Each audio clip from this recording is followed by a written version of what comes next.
Bom dia, louvado seja o nome do Senhor. Deus abençoe a sua vida. Que Deus possa estar entrando na sua casa, no seu lar, na sua família, manifestando o poder dele de uma forma tremenda e maravilhosa. Em nome do Senhor Jesus Cristo. Oremos então. Meu Pai querido e Deus majestoso, diante da tua presença nós temos o prazer, ó Deus, de louvar, exaltar ao nosso Deus e Pai. E Senhor, eu te agradeço pela vida e pela família de cada um dos nossos irmãos que nos acompanham agora. Te agradeço pelo meu lar, pelo meu casamento, pelos meus filhos, ó Deus, pelo ministério. Te agradeço por tudo que o Senhor tem feito. Pai, eu te louvo no nome do Senhor Jesus Cristo. E peço que o Senhor venha encher o nosso coração de paz, ó Deus querido, e que possamos testemunhar do Senhor a cada instante, que nada, nem ninguém nos afaste da tua presença. Deus de majestade, poder e formosura, fala conosco mais uma vez através dos textos bíblicos, da tua palavra, Pai. É o que nós te pedimos e agradecemos. Amém e amém. Glória a Deus. Gálatas 5, do 7 ao 13, nos diz assim: Corrieis bem. Quem vos impediu de obedecer à verdade? Esta persuasão não vem daquele que vos chamou. Um pouco de fermento leveda toda a massa. Esse versículo aqui é antigo de nós comentarmos uns com os outros, mas ele é muito forte. Um pouco de fermento leveda toda a massa. Confio de vós no Senhor, que não haveis de pensar de nenhum outro modo, mas aquele que vos inquieta, seja ele quem for, sofrerá condenação. Eu, porém, irmãos, se ainda prego a circuncisão, por que é que sou perseguido?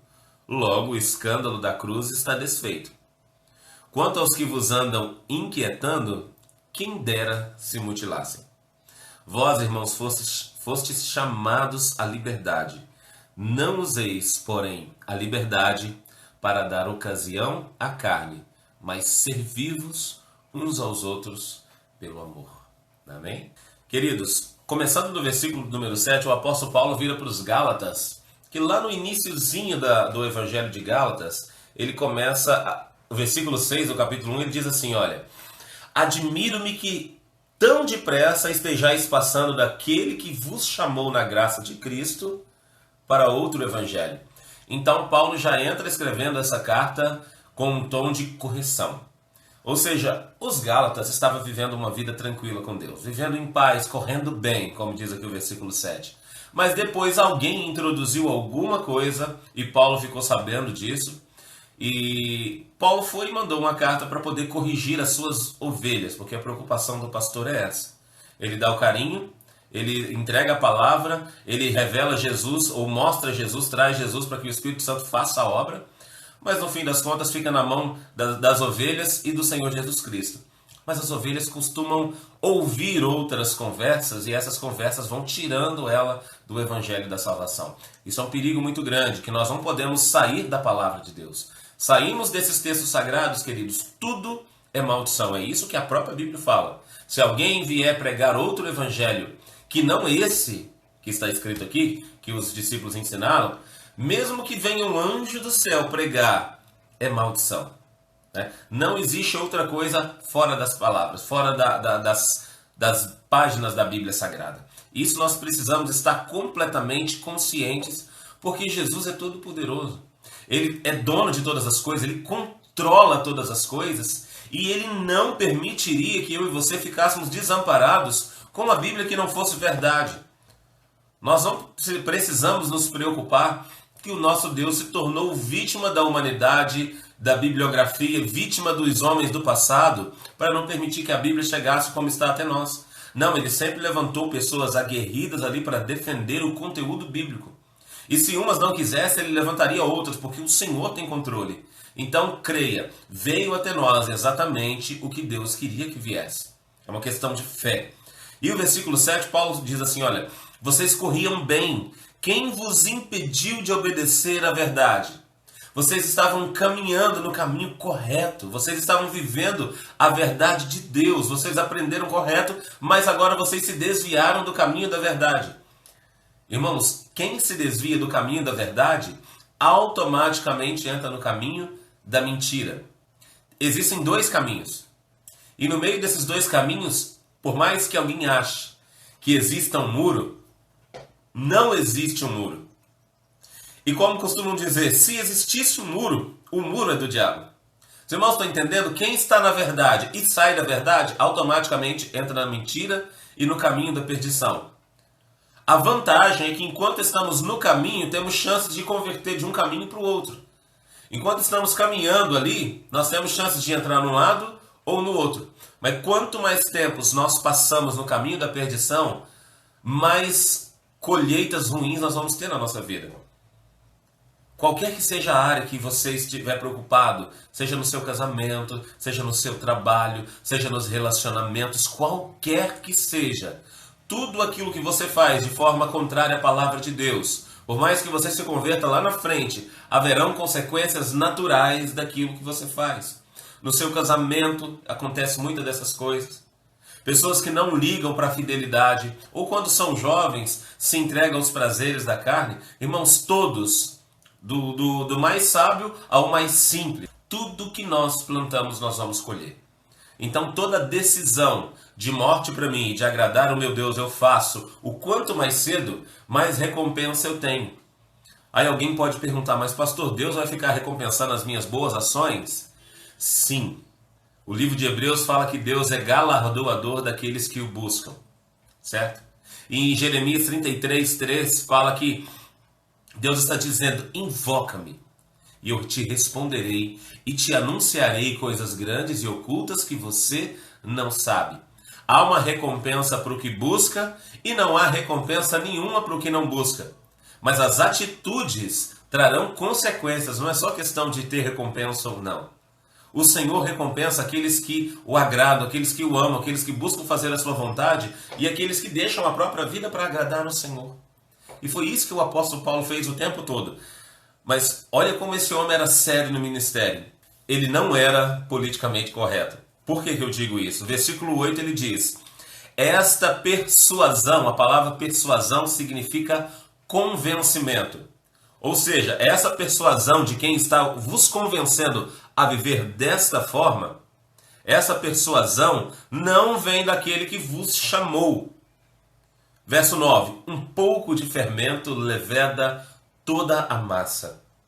Confio de vós no Senhor, que não haveis de pensar de nenhum outro modo, nenhum outro, mas que aquele que vos inquieta, seja ele quem for, sofrerá condenação.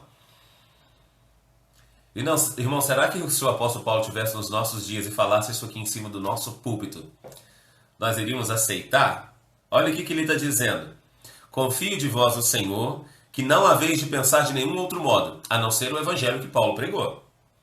Mas aquele que vos inquieta, Paulo não sabia quem estava lançando esse segundo evangelho, essa outra palavra, esse problema que estava causando para os Gálatas. Se alguém vos inquieta, tira vocês da paz de Cristo, seja ele quem for, Paulo não sabia de quem se tratava, talvez sim, mas não quis tratar por nome, sofrerá a condenação. Ou seja, qualquer pessoa que tenta tirar eu e você do caminho da salvação, queridos, e essa pessoa se esmera nisso, esta pessoa ou estas pessoas sofrerão condenação, porque estão tentando desviar do caminho da verdade pessoas do Senhor. Se alguém que tenta levar-nos, a todos nós, para o caminho da verdade, recebe recompensa pelo trabalho, que a Bíblia diz isso, quem tenta fazer o caminho contrário, essa pessoa sofrerá condenação. E isso faz parte da nossa vida. As pessoas estão à nossa volta o tempo todo, umas nos apoiando e outras, mesmo que involuntariamente, tentando nos fazer enxergar a vida por um lado desastroso. Mas existem pessoas que tentam tirar do caminho da verdade. Esses vão receber condenação. Imagina Paulo pregando isso em cima de um púlpito. Fulano de tal vai receber condenação. Ciclano de tal vai receber condenação. Aquele povo, aquela igreja que estão contra a Bíblia vão receber condenação. Irmãos, isso é muito sério. Mas ainda fica pior. O apóstolo Paulo fica ainda mais bravo. Eu, porém, versículo 11, irmãos, se ainda prego circuncisão, por que é que eu sou perseguido?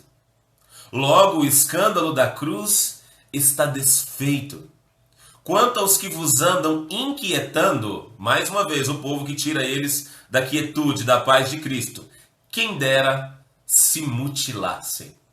Olha a palavra que ele usa. Por que se mutilar?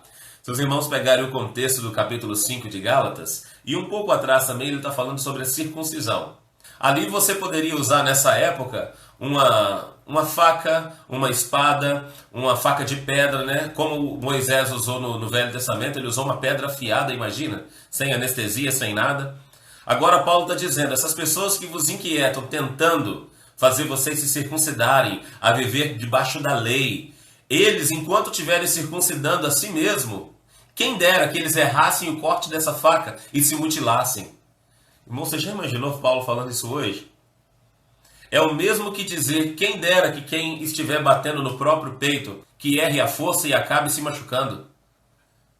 Ao nosso ver, parece que ele está lançando maldição. Mas essa palavra, quem dera, em algumas versões diz Oxalá. Tomara que aconteça que enquanto eles estão tentando circuncidar a si mesmo e as pessoas, eles se mutilem.